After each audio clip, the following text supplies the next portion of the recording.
ప్రార్థన, వాక్య ధ్యానం, ఈ రెండు బ్యాలెన్స్. కొంతమంది బ్యాలెన్స్ తప్పి బతుకుతుంటారు, బ్యాలెన్స్ తప్పి భక్తి చేస్తుంటారు. నా జీవితంలో ప్రార్థనే ప్రార్థనే ప్రార్థనే ప్రార్థనే ప్రార్థనే అంటాడు. మంచిది, మరి వాక్యం ధ్యానం చేయకుండా నువ్వు చేసే ప్రార్థన ఏం ప్రార్థన అది? ఎంతసేపు దేవునికి అదివ్వు ఇదివ్వు అని అడుక్కోవడం తప్ప నీకు వాక్యం తెలియకపోతే ప్రార్థన సరైన ప్రార్థన అవ్వదు. మరికొంతమంది నా జీవితంలో ఎప్పుడు వాక్య ధ్యానమే వాక్య ధ్యానమే వాక్య ధ్యానం అంటారు. నువ్వు ప్రార్థన చేయకపోతే దేవుని తలంపులు వాక్య ధ్యానంలో చెవి నేర్చుకుంటావు నువ్వు. కనుక సమతౌల్యత, బ్యాలెన్స్ ఏంటనంటే ప్రార్థన చేయాలి, వాక్యమో ధ్యానం అది బ్యాలెన్స్. అలాగనే దేవుడు తన ఆత్మ ద్వారా తన సంఘమునకు వరములు ఇచ్చేవాడు, వరములు పొందాలి. అదే సమయంలో పరిశుద్ధాత్మ దేవుని ద్వారా దేవుడు ఫలమును పుట్టించువాడు. ఇది బ్యాలెన్స్. వరములు, ఫలము, ఇది బ్యాలెన్స్.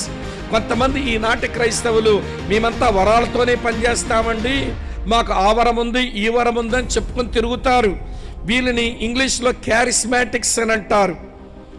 అంటే వీళ్ళు వరములతో సేవ చేస్తారు, ఫలముతో వీళ్ళకి పని లేదు. అందుకే వాళ్ళ జీవితాలు, వాళ్ళ శీలం చాలా అస్తవ్యస్తంగా ఉంటుంది.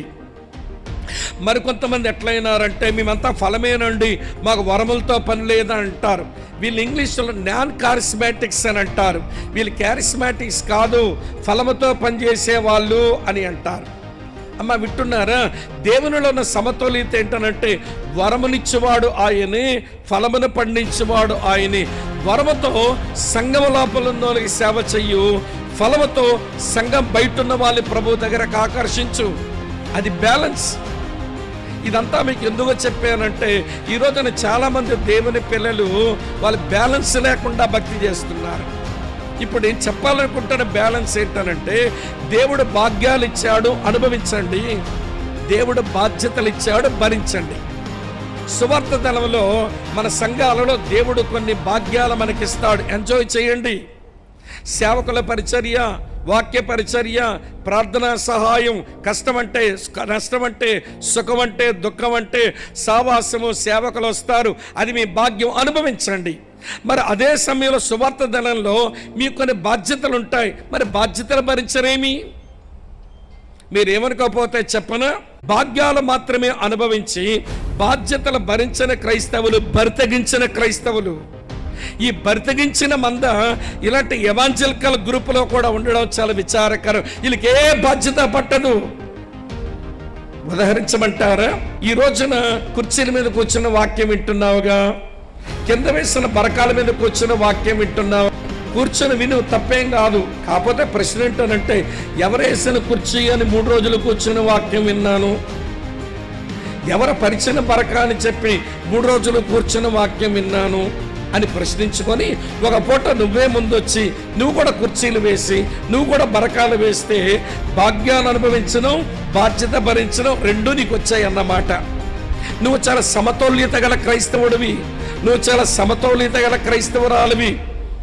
జీవితకాలం అంతా ఎవరో వేసిన కుర్చీలు వచ్చి కూర్చున్న వాక్యం వినిపోతావు, ఎవరో పరిచిన బరకా మీద కూర్చున్న వాక్యం వినిపోతావు.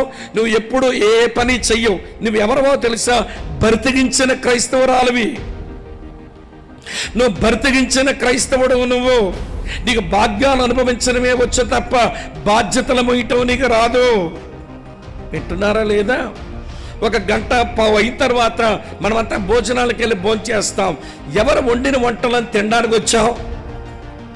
ముద్ద మీద ముద్ద మింగుతావా? ముద్దల ముఠా కోరోడా? సరే తిను, తప్పేం కాదు.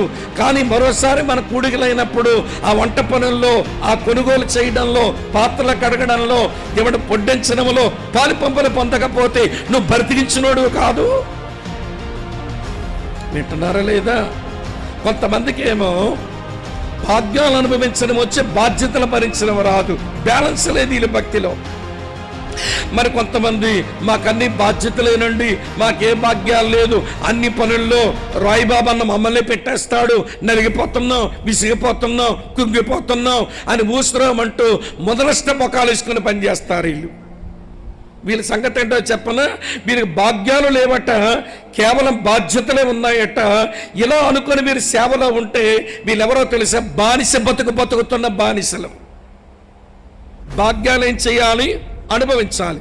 బాధ్యతలు ఏం చెయ్యాలి? భరించాలి. అప్పుడే మనకేమొచ్చింది? బ్యాలెన్స్డ్ గాడ్లీనెస్ వచ్చింది, సమతౌల్యత గల భక్తి వచ్చినట్టు లెక్క.